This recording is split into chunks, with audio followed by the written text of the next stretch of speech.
Baik, terima kasih. Selamat siang, rekan-rekan semua yang saya hormati dan saya banggakan pada meeting siang hari ini luar biasa. Terima kasih kepada PPH Atma Jaya yang menyelenggarakan dengan tema yang juga sangat menantang bagi kita semua, di mana kita dalam peringatan Hari AIDS 2024 ini diminta untuk melihat kembali apakah stigma dan diskriminasi terkait HIV/AIDS masih ada di tengah-tengah kita, di mana pada era ini kesetaraan kita semua dituntut untuk bisa menghilangkan adanya stigma dan diskriminasi terkait HIV/AIDS. Triple eliminasi ke depan, tentunya kita akan melihat bagaimana begitu eh, banyak peluang yang ada di depan kita, sejalan dengan bagaimana kita mencoba melakukan usaha untuk ending age 2030 dengan peta jalan, salah satunya adalah eliminasi HIV dan sipilis dari ibu ke anak. Ini tentunya sangat berkaitan sekali dengan berapa banyak sih yang saat ini ada di tengah-tengah kita. Memang Indonesia masih dikategorikan sebagai epidemi HIV yang terkonsentrasi, terutama pada kelompok kunci. Namun demikian, kita menyadari bahwa kelompok rentan dan ini juga merupakan kelompok yang harus mendapatkan perhatian kita semua, di mana bayi-bayi adalah kelompok yang harus kita lindungi, dan ibu hamil juga harus kita lindungi supaya bisa terdeteksi tepat waktu dan tertangani dengan baik tanpa meninggalkan jejak virus HIV di anaknya. Kita memang dari sisi eh, ma- jumlah kasus memang masih cukup tinggi, 570.000 kasus dengan 28.000 infeksi baru, termasuk di dalamnya adalah infeksi eh, anak-anak yang tertular dari ibunya. 11 provinsi termasuk DKI Jakarta, sekarang daerah khusus Jakarta ya, merupakan penyumbang terbanyak. Sehingga harapannya adalah 11 provinsi terbanyak ini harus segera mendapatkan strategi yang masif untuk bisa mencari sebanyak-banyaknya kasus dan memprevent sebanyak-banyaknya populasi kunci dan berisiko terhadap HIV. Menuju 95-95-95, Indonesia saat ini mencapai 71% ODIF hidup tahu status, 64% ODIF on ARV, dan 49% ODIF tersupresi virusnya. Nah, ini tentunya membawa harapan, walaupun kita masih melihat adanya gap, tetapi ada harapan bahwa di tahun-tahun sebelumnya angka ini mulai kelihatan naik capaiannya. Nah, ini terus harus kita pertahankan dan kenaikannya, dan kita tambah kecepatan kita untuk bisa mengisi gap yang ada.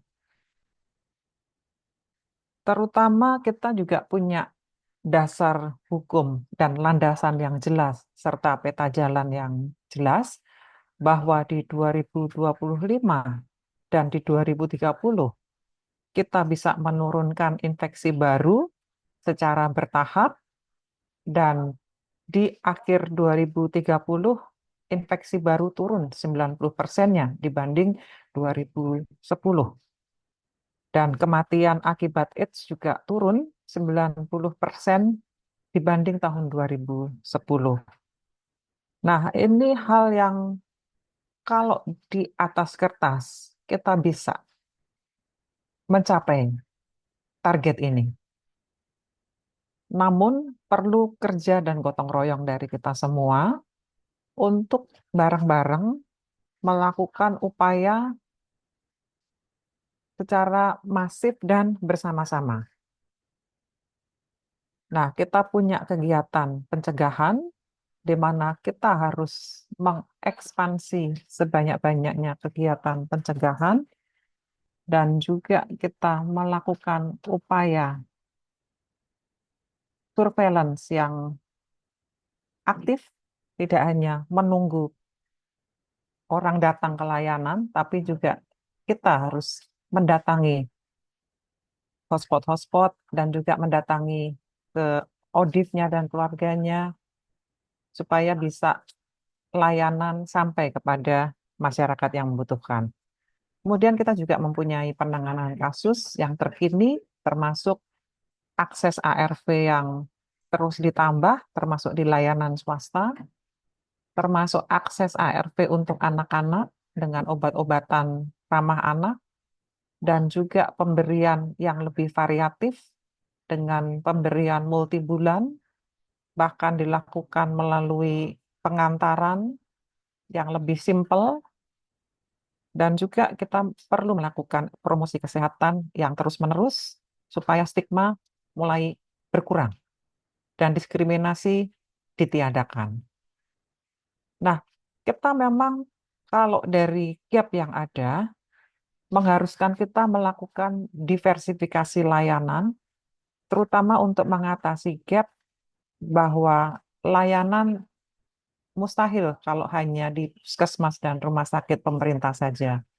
Kita harus melakukan layanan tes yang lebih berani, termasuk ekspansi self-test, kemudian juga ekspansi layanan Ekspansi tes layanan tes yang yang ke ke komunitas komunitas. dan juga ke laboratorium swasta. Memang betul kita nanti perlu melakukan penataan laporannya supaya tidak underreporting. Integrasi layanan termasuk di layanan KIA, layanan kebidanan untuk ANC-nya, layanan bahkan calon pengantin, itu juga mulai diekspansi. Di dalam gap untuk akses ARV, kita membuka layanan yang lebih luas lagi cakupannya dan ARV dipenuhi. Kita kalau melihat beberapa literatur yang ada di belahan dunia yang di luar kita, sudah mulai banyak berkembang penelitian-penelitian termasuk long acting ARV. Harapannya itu juga mulai bisa kita rasakan dalam waktu yang dekat. Kemudian kita juga mempunyai gap di dalam masih adanya transmisi yang berputar terus, infeksinya dari satu orang ke orang yang lain. Ini perlu pencegahan yang komprehensif, di mana pencegahan yang menjadi upaya kita yang perlu kita perkuat adalah pemberian edukasi terkait seksual reproductive health, pemberian kondom lubrikan pada sasaran yang tepat dan digunakan dengan tepat, pemberian PrEP pada kelompok kunci yang dilakukan secara tepat dan akses meluas, dan juga pemberian screening sipilis, hepatitis, dan HIV, terutama dari ibu hamil. Dan ke depan juga screening tiga penyakit ini dilakukan untuk calon pengantin. Nah, ini peta jalan yang mana beberapa hal yang ke depan akan semakin kita perkuat di samping yang sudah ada, di mana hal-hal yang baru ini termasuk regimen-regimen ARV yang baru, penggunaan PrEP oral maupun PrEP yang DVR, dapivirin vaginal ring, dan ke depan barangkali akan masuk yang long acting PrEP. Kemudian juga target kita menuju eliminasi ibu ke anak. Nah, kita punya sarana prasarana yang semakin diperluas, baik jumlah maupun kapasitas petugasnya untuk melakukan dengan baik dan juga diimbangi dengan demand dari masyarakat untuk bisa memperoleh pelayanan ini, termasuk pelayanan pencegahan yang komprehensif, pelayanan untuk pemeriksaan HIV yang terkini, kemudian juga pengobatan ARV dan infeksi oportunistik, termasuk DBS spesimen pada bayi baru lahir untuk pemeriksaan early infant diagnostic pada bayi-bayi yang lahir dari ibu HIV positif. Terkait dengan triple eliminasi, kita sudah mempunyai Permenkes PMK nomor 52 tahun 2017, di mana di situ dibuat roadmap 2018 sampai 2022, bahwa saat itu kita bercita-cita 2022 tercapai target eliminasi. Namun karena adanya tantangan dan juga COVID yang kita lalui, yang harus kita hadapi, menyebabkan 2022 target eliminasi tidak bisa kita capai. Belajar dari situ kita tentunya cukup banyak pembelajaran yang harus kita perbaiki dan kita start over dari awal untuk kemudian mencapai 2030 eliminasi dari 3 penyakit ini. Nah, ini capaian kita paling tidak sebagai baseline kita di 2030, bahwa ANC kita pun, kita ANC seluruh Indonesia baru 80,9% dari estimasi Bumil yang ada. 66% sudah dites untuk HIV, 37% dites sipilis, dan 68% dites hepatitis. Dan positivity rate-nya paling tinggi memang hepatitis, 1,5%. Dan kemudian sipilis 0,5% dan HIV 0,08%. Dan gap yang ada adalah tidak semua yang positif diobati. Ini menjadi PR yang cukup besar karena kita sudah berhasil men-screening, mendeteksi, namun belum berhasil untuk mengobati semuanya. Nah, ini Mohon ke izin, depan, Dokter Luki. ya. Waktunya 3 menit lagi ya, Dok. Oh, baik, ya. Ya. Ini bagaimana setelah tidak berhasil di 2022, kita mencoba membuat pemetaan kekuatan kita. Kita sudah membuat roadmap baru lagi. Kita akan ekspansi di 2024-2025 ini, di mana kita lengkapi semua sarana prasarananya, kita latih SDM-nya, kita siapkan pendamping, dan kemudian kita kawal. Kita buka akses untuk ANC, termasuk di bidang swasta, di samping puskesmas dan rumah sakit tentunya, dan juga para opjin, supaya bisa melakukan tes di layanan ANC tersebut. Kalau sudah ekspansi di 2 tahun ini, harapannya sudah mulai panen 2026-2027, sudah mulai ada tahapan praeliminasi di daerah-daerah yang eh, sudah mulai kecil kasusnya. Kemudian di 2028-2029 kita optimis akan bisa eliminasi, dan di 2030 kita akan monitoring. Nah, memang pembelajarannya bahwa kita, oke, ini udah selesai slide-nya. Pembelajarannya barangkali bahwa kita perlu menyiapkan segala sesuatunya. Kita perlu ekspansi eh, ke layanan eh, yang di mana ibu hamil tersebut mendapatkan ANC, bahkan perlu task shifting.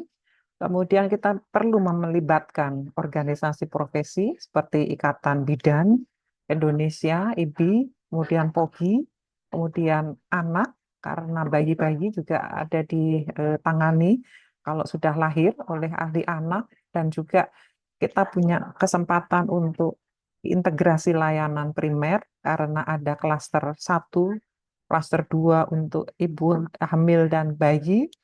Kemudian juga kita punya kekuatan sumber daya yang lain juga memang tantangan lainnya adalah pencatatan laporan di mana hepatitis punya sendiri, HIV sipilis punya sendiri, ibu hamil punya sendiri.